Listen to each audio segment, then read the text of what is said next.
It's a great topic. The talk for today is your spiritual bank account. That's unusual, a spiritual bank account. So we will explore that. The outline was submitted by Rhonda Tredsman, Senior Minister from CSL Hemet in California.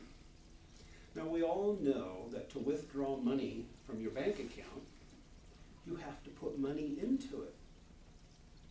I can tell you, I've had times when my checking account was printed, the balance was printed in red. That's not a good sign. It's not fun. But none of us have to worry about that with our spiritual bank accounts. And it definitely feels better when you have a healthy, strong bank account. And you aren't worried about how to cover emergencies. You know there's always enough. So sometimes even churches experience financial hardships. Some of you may remember this very church, not so long ago, was experiencing financial hardships. Well, this week I read a story I want to share with you. It was about a church, and they were struggling.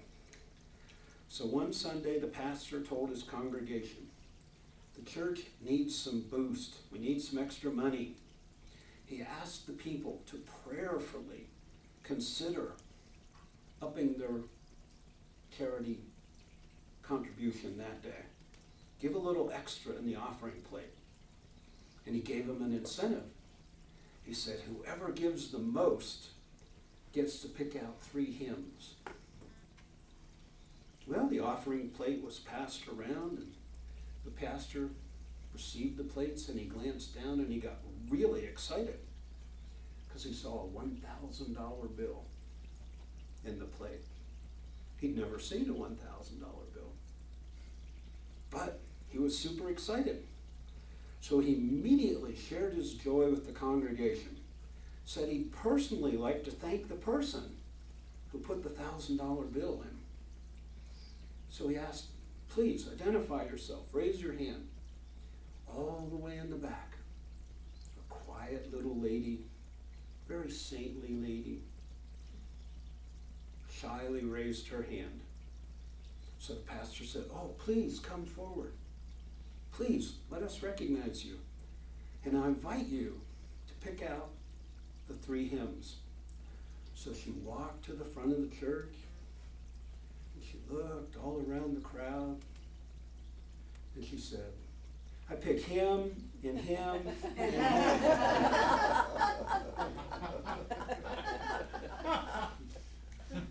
So she clearly had a sense of humor in her spiritual bank account. But let us talk about another kind of checking account, which is even more important than our financial bank account. And we'll call that our spiritual bank account. Because we know there's great spiritual forces that we can draw on and deposit in our own minds. And that we can use this in any emergency, in any stress or strain of life. How would it be if we knew in this spiritual bank account, in the bank of life, realizing that we were drawing on the infinite every day? We deposited enough hope and happiness and faith to more than meet any emergency that might arise in our lives. You know, when we're talking about spiritual bank accounts, we're talking about way more than cash and financial bank accounts. When we're speaking about spiritual wisdom, and we follow it through the principles of science and mind, we understand we have an infinite mental reserve account of love and faith. And it's love and faith that we draw on when we're writing checks for the crises in our lives. Not only for ourselves, but for others. As practitioners, we are often called upon to draw on this account for others. As religious scientists, we accept and know the power of the divine as the infinite depositor in our human experience that we call the bank of life. The good news is the bank of life is always open. It's never closed. And as we say on Our Money, in God we trust. It's only through God that we agree to connect to our infinite possibilities, insured by the FDIC. Now, we all know what FDIC stands for, right? I'll give you a new definition. Forever Divine Infinite Connection. There was a different one, but I changed it. How would you go about it to open an FDIC account and be sure that we have enough of these qualities on deposit so that our checks, our demands would be honored when any emergency comes up? Well, like we said, you have to put deposits in to be able to pull things out. We know that money is in a safe place and the checks will be honored unless we overdraw the accounts. In our ordinary affairs, we have to earn the money. And in a certain sense, that's true of your spiritual bank account as well. But the earning of supply or substance for our spiritual bank account is a little bit different. For we earn the ability to draw on the bank of life only through having practiced love. In Living the Science of Mind, we read, the divine creator has deposited love at the center of every man's being, whether he knows it or not. And this love, which I now use, is not only the greatest sentiment for the world, it is the supreme power.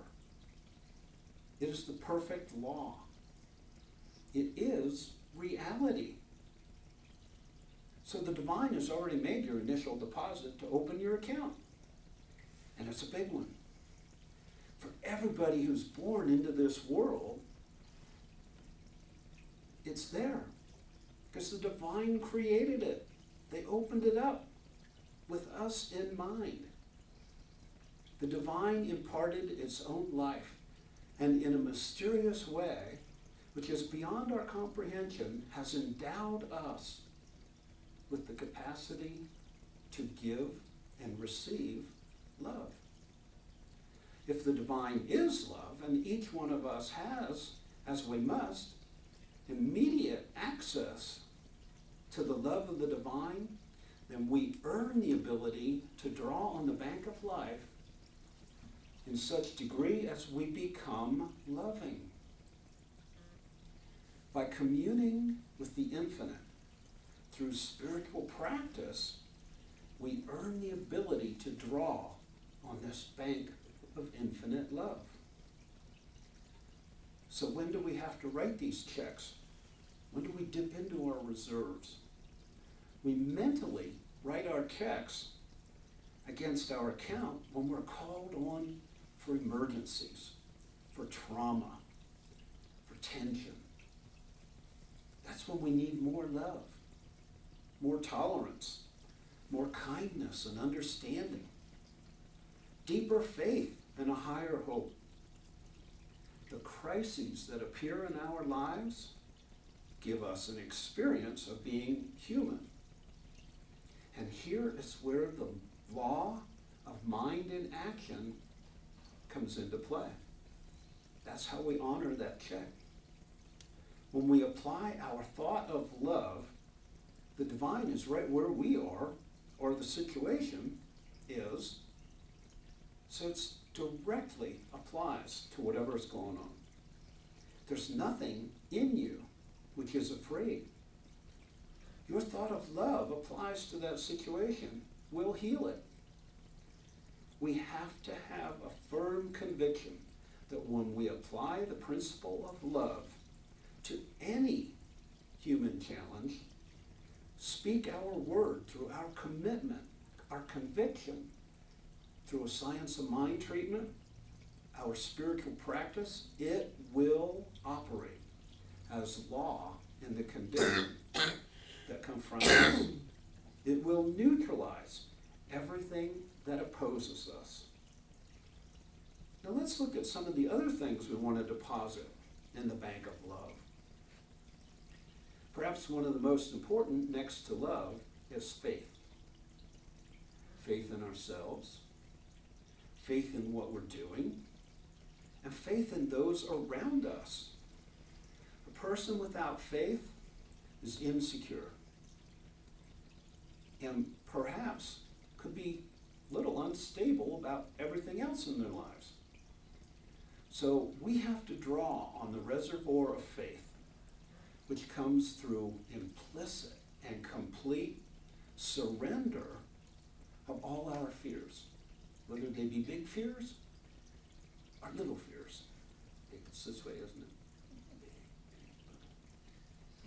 Faith is natural. Fear is unnatural.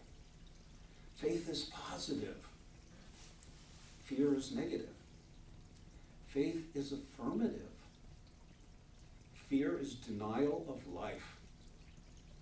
And we need a great deal of faith if we're going to meet all the fears and uncertainties that we're sure to encounter. We know you can't pay a $1,000 debt with $500. So it's impossible to try to meet trying circumstances with insufficient faith to cover all the fear. We have to have as much faith as we use in our spiritual bank accounts. We have as much faith as we believe. Perfect love alone can cast out fear. Love is always greater than fear. Fear is not really an enemy of love. All that fear can do is cast a shadow across your path. But the shadow is dissipated completely when you look at it with love. We're not dealing with two opposing forces. There's only one force, love. Absolute, positive, conclusive. The divine never fails. Love never fails. And we will never fail if we use the love that the divine is. We believe the ultimate goal of life is to be in complete freedom from all discordance, from all disharmony. And we know that goal will be reached by all of us. The wonderful part is, we know that life contains all these things, and it wants to give all these things to us. It is intended by the divine scheme of reality that we should have all of this. Now, I have great belief in another bank you might have heard of, the B of A. You know what B of A stands for, right? The Bank of Abundance. There was a point when the universe looked at consciousness and what was going on, and it said, I think the universe needs another you. Well, the universe created you. It didn't then decide to make you poor or keep you in a consciousness of lack. The universe wants you to find the keys to the bank. You've always had the keys to the Bank of Abundance.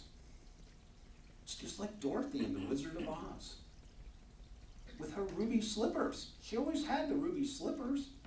She had the ability to go home. You have the ability to open the B of A. But how do you find those keys? How do you find the ruby slippers that can take you home? Well, that's the key question for today, isn't it?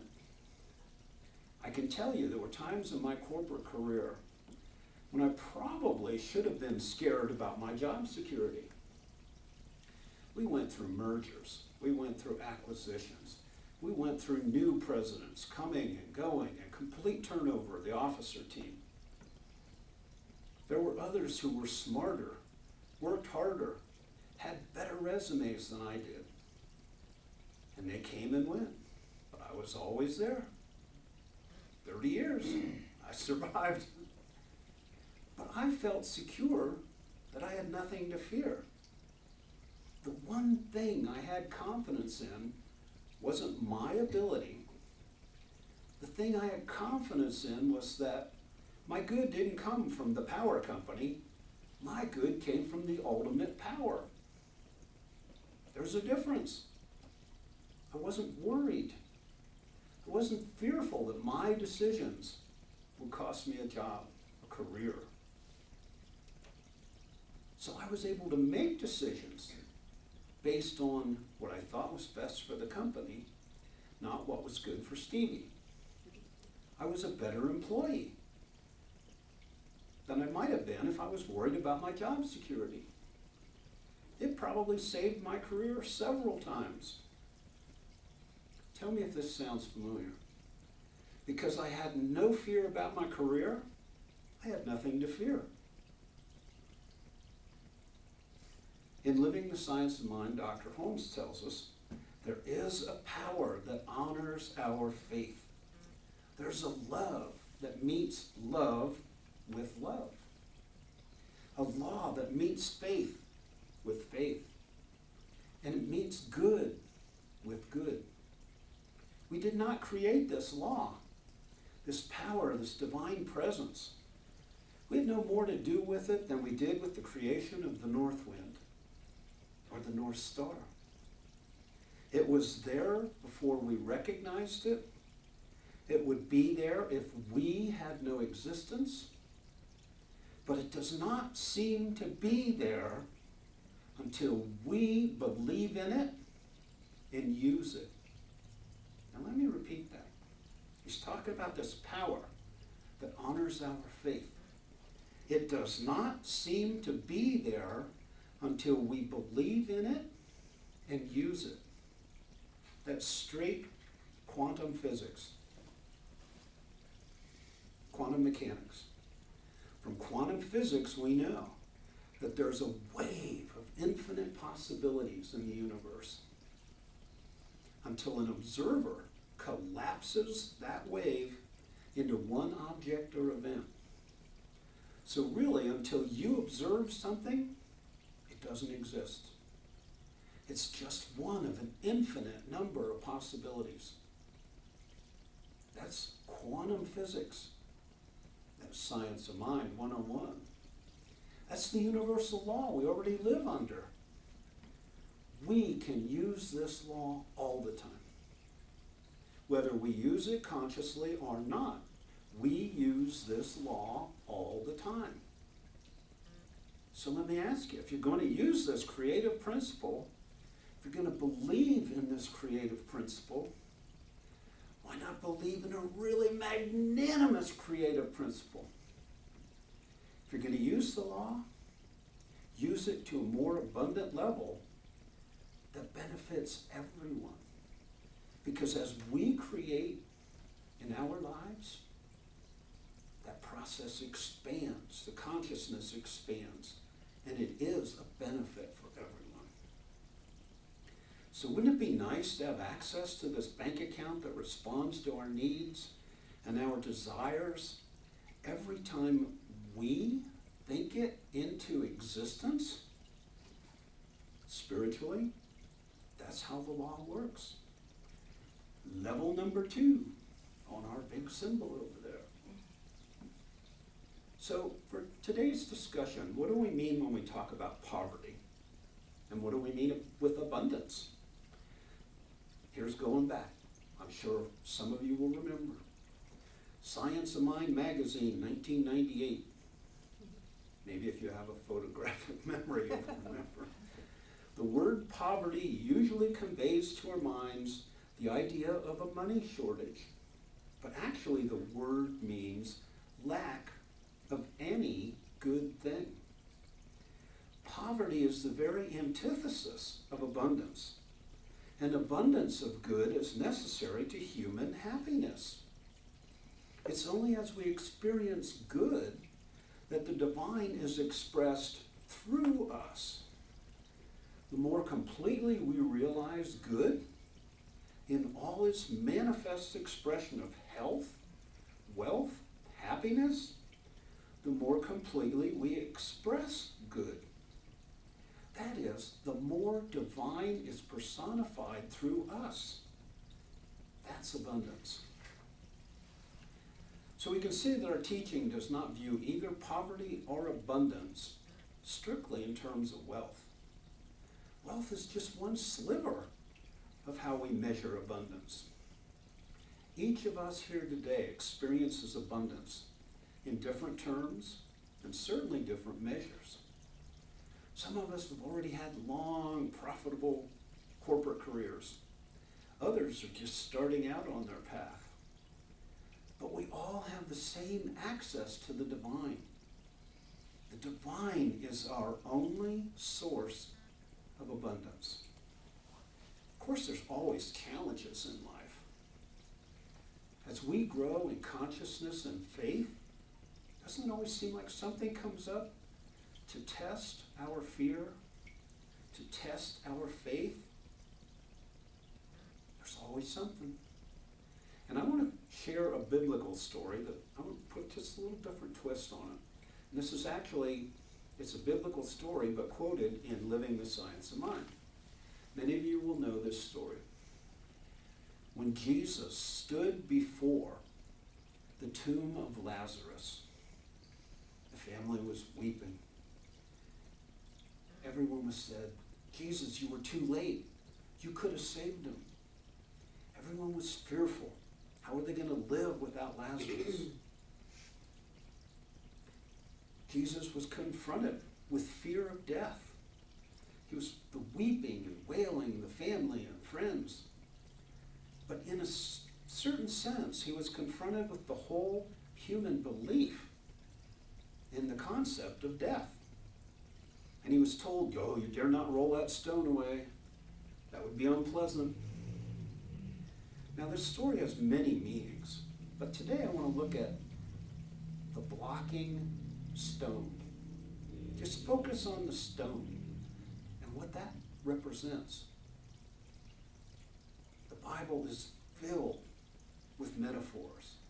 It's an amazing document from a metaphysical level.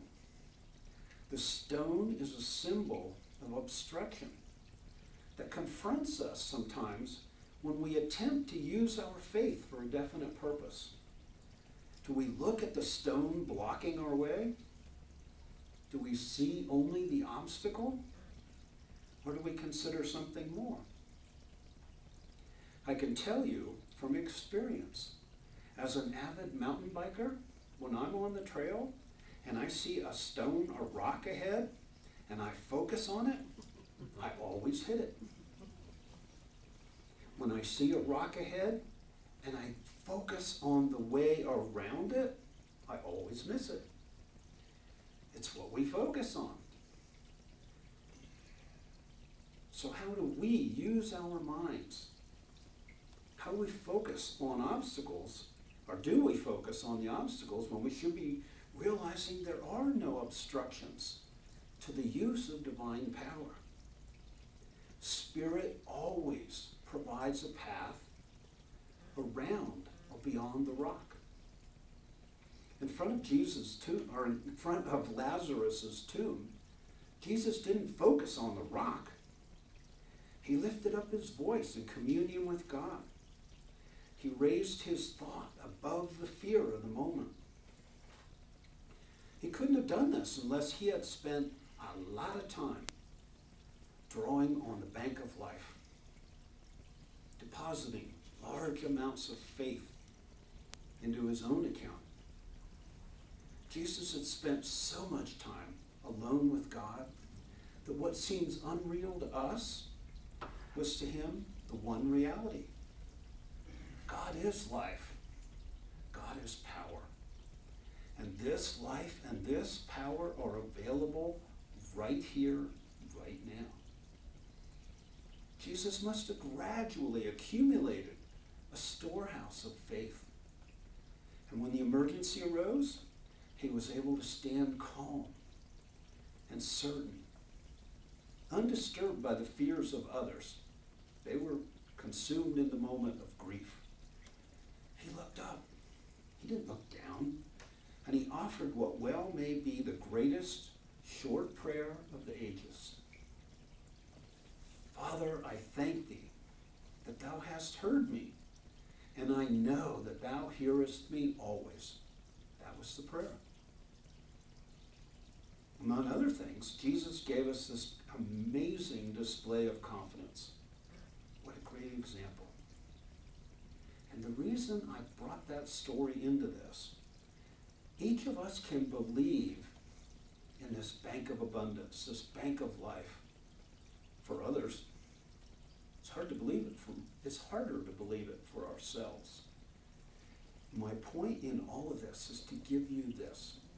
The more you put into your bank of life, your bank of faith, your bank of abundance, that gives you the faith, the belief to make the withdrawal. Knowing God hears your prayer always. It's the universal law. It can't work any other way. So our bank of life is always open. We always deposit love and faith into our account. It is that consciousness right here and now that's the real substance that we can draw upon every time we need it for the beautiful things in life that divine has in store for us. This is our source of peace, joy, certainty. It's this connection to the divine provides us freedom from fear and doubt. We are now free to release our fears of lack and poverty. Forget them. Learn daily to turn to the one and only supreme power, the divine creator of all that is. Namaste. Namaste. I would like to do a brief affirmation. I recognize my true and pure connection to Spirit. I choose to let prosperity pour forth into every experience of my life. I now release my fears and concern about supply, any concerns remaining from old doubts and fears. My account with the bank of life runneth over.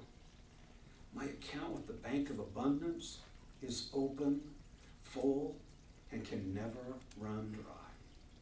And so it